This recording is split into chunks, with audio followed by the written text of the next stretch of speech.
Today, another body was discovered in the twisted wreck of the Amtrak train in Philadelphia. That makes 8 dead in Tuesday night's crash. Officials say everyone has now been accounted for. At least 43 are still in the hospital. Late today, the National Transportation Safety Board said the train had been accelerating for about a minute before it reached 106 miles an hour, more than twice the speed limit, and derailed on a curve.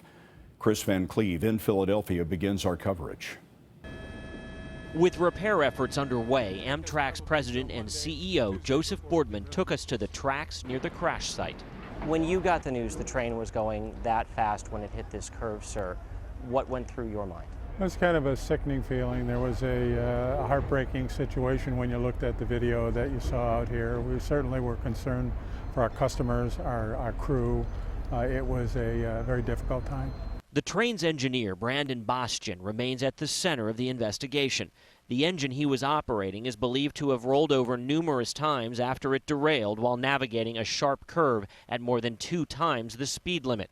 The National Transportation Safety Board's Robert Sumwalt today said Bostian has agreed to be interviewed in the coming days, and the train was accelerating as it approached the curve.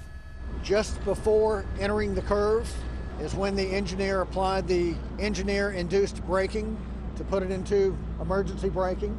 His lawyer said Bostian does not remember the crash and suffered a concussion and received 14 staples to close a wound on his head.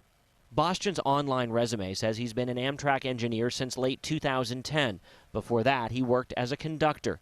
In social media postings, a user who appears to be Bostian was often critical of the railroad industry for failing to implement safeguards against human error.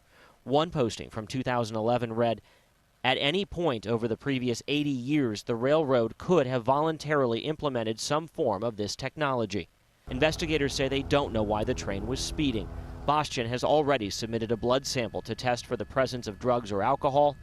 They will also examine his cell phone records. Philadelphia Mayor Michael Nutter said today city police officers learned little from Bostian during questioning after the accident. I believe it was a pretty short interview in which he apparently indicated that he did not want to be interviewed. If negligence is found, is there the possibility of criminal charges here? The premise of your question doesn't allow me to answer it. That is the huge if. That is way down the line, and I cannot address that kind of issue. The engine or locomotive that was driving this train had only been in service a little over a year, and Scott, it had no reported history of unintended acceleration. Kris Van Cleave reporting for us near the site of the accident. Kris, thanks very much.